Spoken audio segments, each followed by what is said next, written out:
Students, I am Gurpreet. We are continue with the objectives of a planning. ਅਸੀਂ 4 objectives discuss ਕਰ ਚੁੱਕੇ ਹਾਂ. Now ਅਸੀਂ ਆਏ 5th ਦੇ ਉੱਤੇ focus on objectives. ਕੋਈ ਵੀ ਆਰਗੇਨਾਈਜੇਸ਼ਨ ਹੈ ਉਹਦੇ ਵਿੱਚ ਬਹੁਤ ਸਾਰੇ ਨੰਬਰ ਆਫ ਪਰਸਨਸ ਕੰਮ ਕਰਦੇ ਨੇ, ਠੀਕ ਹੈ. Each one of them has a different personality and attitude. ਹਰ ਬੰਦੇ ਦਾ ਆਪਣਾ ਇੱਕ ਅਲੱਗ ਐਟੀਟਿਊਡ ਹੁੰਦਾ ਅਤੇ ਆਪਣੀ ਇੱਕ ਅਲੱਗ ਪਰਸਨੈਲਿਟੀ ਹੁੰਦੀ ਹੈ. There will be a difference of opinion, ਠੀਕ ਹੈ. ਉਹਨਾਂ ਦੇ ਓਪੀਨੀਅਨ ਦਾ ਵੀ ਡਿਫਰੈਂਸ ਹੁੰਦਾ ਹੀ ਹੁੰਦਾ ਹੈ ਨਾ. ਅਤੇ but about the objective of enterprise and methods of achieving them, planning focus on attention on setting up organizational objectives and ways to achieve them. But ਕੀ ਹੈ, ਦੇਖੋ ਇੱਕ ਆਰਗੇਨਾਈਜੇਸ਼ਨ ਦੇ ਅੰਦਰ ਕੰਮ ਕਰਦੇ ਨੇ. ਫੋਰ ਐਗਜ਼ਾਮਪਲ ਮੈਂ ਤੁਹਾਨੂੰ ਕਾਲਜ ਦੀ ਦੇ ਰਹੀ ਹਾਂ. ਆਪਣੇ ਕਾਲਜ ਦੇ ਵਿੱਚ ਕਾਫੀ ਸਾਰਾ ਸਟਾਫ ਕੰਮ ਕਰ ਰਿਹਾ ਹੈ ਔਰ ਹਰ ਇੱਕ ਦੀ ਨੇਚਰ ਅਲੱਗ-ਅਲੱਗ ਹੈ. ਹਰ ਇੱਕ ਦਾ way of talking, way of method, way of teaching different ਹੈ, ਠੀਕ ਹੈ. ਬਟ ਉਹਨਾਂ ਦਾ ਆਬਜੈਕਟਿਵ ਕੀ ਹੈ? ਇੱਕ ਹੈ ਕਿ ਅਸੀਂ ਬੱਚਿਆਂ ਨੂੰ ਕੀ ਕਰਨਾ ਹੈ, ਟੀਚ ਕਰਨਾ ਹੈ, ਠੀਕ ਹੈ. ਉੱਦਾਂ ਹੀ ਇਹ ਹੈ ਕਿ ਮਤਲਬ ਆਪਣਾ ਅਲੱਗ-ਅਲੱਗ ਐਟੀਟਿਊਡ ਔਰ ਪਰਸਨੈਲਿਟੀ ਹੋ ਸਕਦੀ ਹੈ, ਬਟ ਪਲੈਨਿੰਗ ਕਿਹਦੇ 'ਤੇ ਫੋਕਸ ਕਰਦੀ ਹੈ ਕਿ ਆਰਗੇਨਾਈਜੇਸ਼ਨਲ ਦੇ ਜਿਹੜੇ ਆਬਜੈਕਟਿਵਸ ਨੇ ਉਹਨਾਂ ਨੂੰ ਕਿਵੇਂ ਅਚੀਵ ਕੀਤਾ ਜਾਵੇ. ਆਬਜੈਕਟਿਵ ਕੀ ਕਰਦਾ? ਇਨਫਲੂਐਂਸ ਕਰਦਾ future course of every business. ਉਹਨੂੰ ਇਨਫਲੂਐਂਸ ਕਰਦਾ ਕਿ ਫਿਊਚਰ ਦੇ ਵਿੱਚ ਕੀ ਹੋਣ ਵਾਲਾ ਹੈ. ਦ objectives are not properly set up, the effort spent on them will go waste. The main purpose of planning is to focus attention on a setting of appropriate objectives. ਪਰ main purpose ਕੀ ਹੈ planning ਦਾ? ਕਿਹਦੇ ਉੱਤੇ focus ਕਰਨਾ? Appropriate objectives ਦੇ ਉੱਤੇ ਜੋ ਉਹਨਾਂ ਨੇ ਸੈੱਟ ਕੀਤੇ ਨੇ. Leads to efficiency and economy.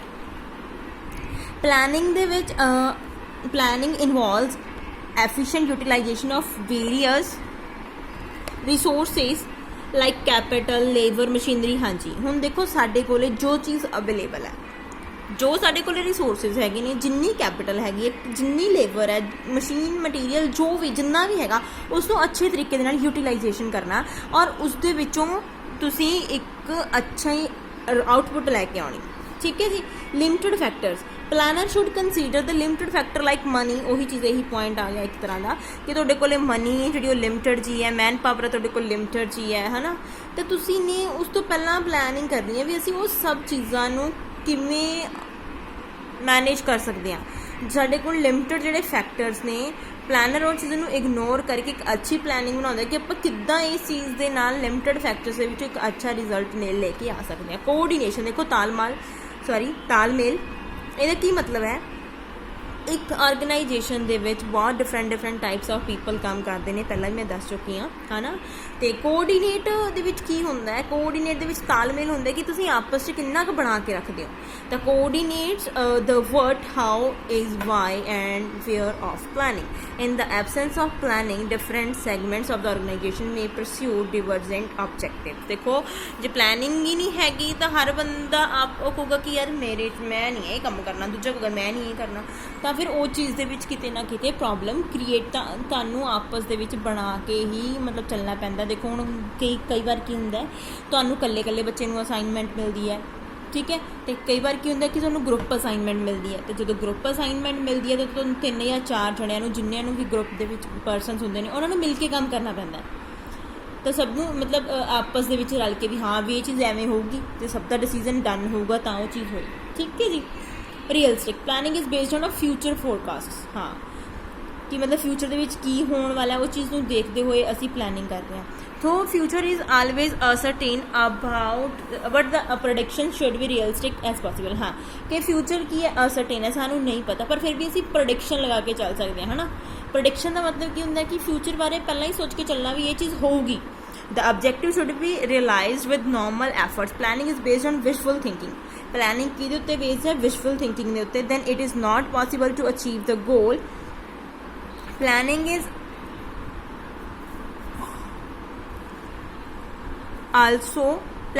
always based on the hard realities.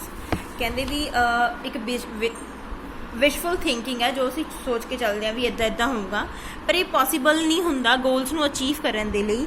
ਇਹ ਜਿਹੜੀਆਂ ਪਲੈਨਿੰਗ ਕੀ ਹੈ, ਜਿਹੜੀਆਂ ਸਾਡੀਆਂ ਹਾਰਡ ਰਿਐਲਿਟੀਜ਼ ਹੁੰਦੀਆਂ ਨੇ ਉਸ ਦੇ ਉੱਤੇ ਬੇਸਡ ਹੁੰਦਾ ਹੈ. ਅਤੇ ਪਲੈਨਿੰਗ ਵਰਸਸ ਫੋਰਕਾਸਟ. ਤਾਂ ਹੁਣ ਪਲੈਨਿੰਗ ਕੀ ਹੁੰਦੀ ਹੈ ਅਤੇ ਫੋਰਕਾਸਟਿੰਗ ਕੀ ਹੁੰਦੀ ਹੈ? ਤੁਹਾਨੂੰ ਇਹ ਕੁਐਸਚਨ ਸ਼ਾਰਟ ਨੋਟ ਦੇ ਵਿੱਚ ਆ ਸਕਦਾ ਹੈ. Forecasting may be needed for future planning. Forecasting जी फ्यूचर प्लैनिंग के लिए की जाती है कि फ्यूचर असीं की प्लैन करना है, but it cannot be confuse with letter, पर असीं इनू आपस दे विच कन्फ्यूज नहीं कर सकते। Forecasting only well educated guesses और interferences as to what the future may be. देखो फोरकास्ट का मतलब की होंदा है, एक अच्छे तरीके की वैल एजुकेटेड स्टडी होंदी है, गैसेस होंदे ने जिहदे नाल ये पता लगाया जाता है कि फ्यूचर दे विच की होने वाला है। The management has to prediction कर लैंदी है कि उन्होंने देखते हुए कि फ्यूचर के ये होने वाला है, फिर उस अकॉर्डिंग प्लैन होंदा है। देखो हुण जिवें फोरकास्ट की होंदा है कि तुहानूं वैदर वाले पहलां ही दस दिंदे ने कि अज मींह पेगा या नहीं पेगा। वो मतलब अपने जिहड़े उन्हां कोले भी मशीनरी जंतर वगैरह जो भी होंदे ने उन्हां तो प्रडिक्शनस लै लैंदे ने, फिर वो देखो जो आपां नूं हैवी बारिश दसी हुंदी तो फिर उसके अकॉर्डिंग प्लैन करते हैं। तो इस दे विच कदे भी कन्फ्यूज नहीं होना। प्रडिक्शन हुंदी है। Forecasting provides a logical basis, ठीक है, लॉजिकल बेसिस ते होंदी है, ये अकॉर्डिंग ही असीं प्लैन बनाने हैं। फिर actual performance of the past, देखो actual performance of the past के उत्ते बेस्ड है, तो प्रेजेंट सिचुएशन को देखते हुए फ्यूचर के लिए असीं गैसेस लगा लैंदे हैं कि की होने वाला है। एक सिस्टमैटिक वे दे नाल ये चीज़ काम करती है।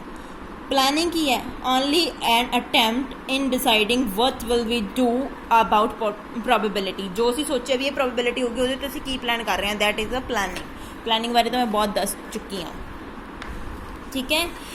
तुहाडा होमवर्क है importance of planning. Importance of planning के तुसीं पॉइंट्स ने जिहड़े इन्हां नूं चंगे तरीके नाल कवर करना है।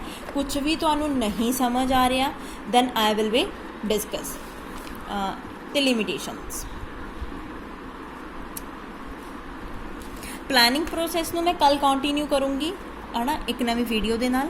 तो अज का तुहाडा यही टास्क है कि तुसीं की करना है, जिन्ने भी तुहाडियां इंपोर्टेंस ने, इंपोर्टेंस भी कह सकते हो, एडवांटेज भी कह सकते हो, तो सैकेंड है लिमिटेशंस, इन्हां नूं अच्छे तरीके नाल तुसीं कवर करना है। मैं इनू फोटो क्लिक करके ग्रुप पा दिंदी हाँ।